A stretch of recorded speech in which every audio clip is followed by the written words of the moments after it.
السلام علیکم ورحمۃ اللہ وبرکاتہ۔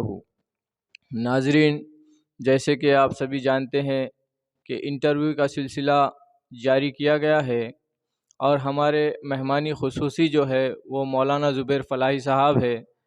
ہم ان سے سوالات کریں گے اور وہ ہمارے سوالوں کے جواب دیں گے۔ تو چلیے انٹرویو شروع کیا جاتا ہے۔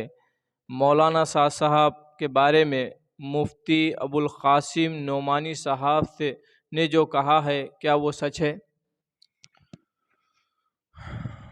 وعلیکم السلام ورحمۃ اللہ وبرکاتہ۔ سب سے پہلے اللہ کا لاکھ لاکھ کرم ہے، شکر ہے، احسان ہے کہ اس نے ہمیں دین کی بات کرنے کی توفیق نصیب فرمائی۔ ابھی جو حالات چل رہے ہیں بڑے نازک اور سنگین حالات ہیں۔ مولانا سعد صاحب نے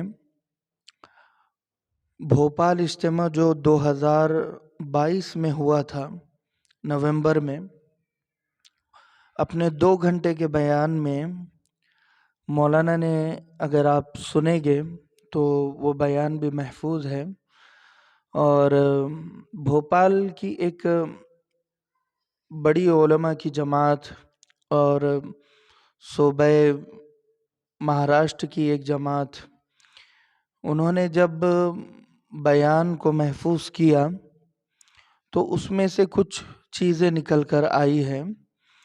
مولانا سعد صاحب نے کہا تھا کہ تعلیم اور تعلم یعنی سیکھنا سکھانا اس طور پر ہونا چاہیے کہ شاگرد استاد کی کفالت کرے، اور آپ نے مثال بھی دی تھی کہ جیسے کہ صحابہ کرام رضوان اللہ علیہم اجمعین اللہ کے نبی صلی اللہ علیہ وسلم کے زمانے میں لکڑیاں کاٹنے کے لیے جایا کرتے تھے، اور وہ لکڑیوں کے ٹکڑے بنا دیا کرتے تھے اور اسے بیچ کر ازواج مطہرات کے گھر میں ہدیتاً لہذا کچھ رقم وغیرہ بھیج دیا کرتے تھے۔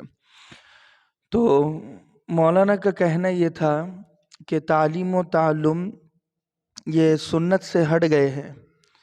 جیسے آج ہم جانتے ہیں کہ طلباء کو مطبخ سے کھانا دیا جاتا ہے اور طلباء اس کی فیس ادا کرتے ہیں۔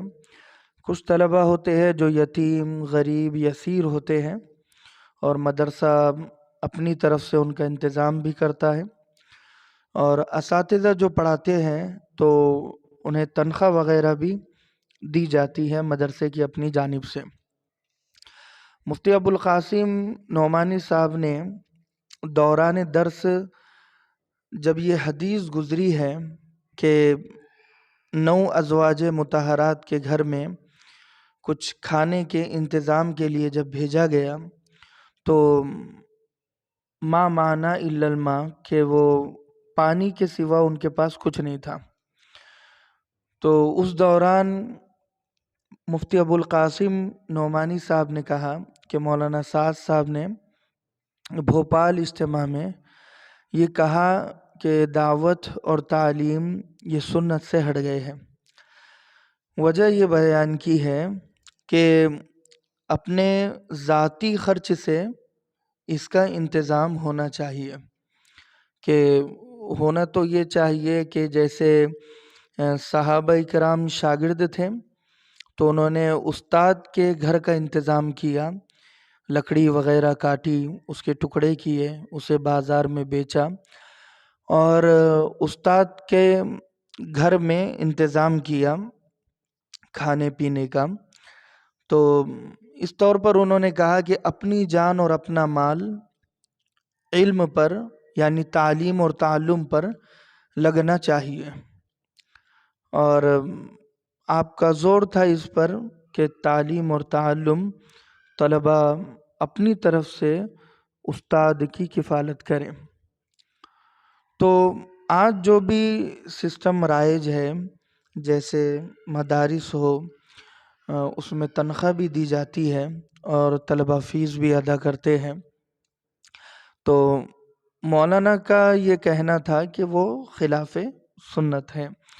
تو جیسے ہی یہ بات مفتی ابوالقاسم نعمانی صاحب نے کہی اور یہ ویڈیو وائرل ہوا اور یہ آڈیو ریکارڈنگ ہم تمام نے سنی، تو دو جماعتیں بن گئیں۔ کچھ لوگ مولانا سعد صاحب کی محبت میں اور دعوت کے کام کی محبت میں مفتی ابوالقاسم نعمانی صاحب کو برا بھلا کہنے لگے، اور یہ بھی کہا کہ انہوں نے چغلی کی ہے، غیبت کی ہے، حدیث کے منصب کا غلط فائدہ انہوں نے اٹھایا ہے، انہیں یہ بات نہیں کہنی چاہیے تھی۔ اور کچھ لوگ مفتی ابوالقاسم نعمانی صاحب کی طرف سے ہو گئے اور مولانا سعد صاحب کو کہنے لگے کہ حضرت کو یہ کہنا نہیں چاہیے تھا۔ اب جب ہم دیکھ رہے ہیں کہ امت منتشر ہے، بکھری ہوئی ہے، بہت سارے معاملات ہیں جو ہمیں حل کرنا ہے اور ایک پلیٹ فارم پر امت کو لانا ضروری ہے، اور اس میں فتن و فساد کا دور بھی چل رہا ہے، شکیلیت کا فتنہ ہے، اہل قرآن کا فتنہ ہے، اور فتنہ گوہر شاہی ہے۔